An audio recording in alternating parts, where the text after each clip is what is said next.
Gəlin aydınlaşdıraq. Mən də bu səhvi eləyirəm tez-tez, amma kiminsə həyatında nəsə etməsi o demək deyil ki, bu sənin üçün də lazımlıdır.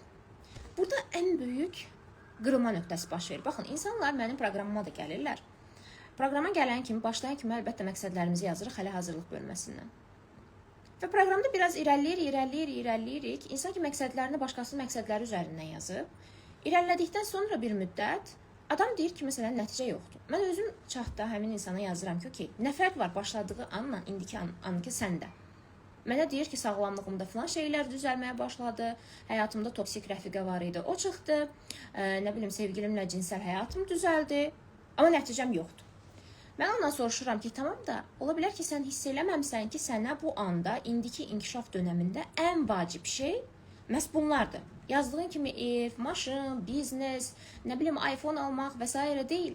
Sənə indi lazım olan şey məhz buydu. Bu 3 nəticə idi sağlamlığında, nə bilim, qastritin düzəlsin, daha sonra toksik rəfiqən çıxıb getsin və cinsel həyatın düzəlsin.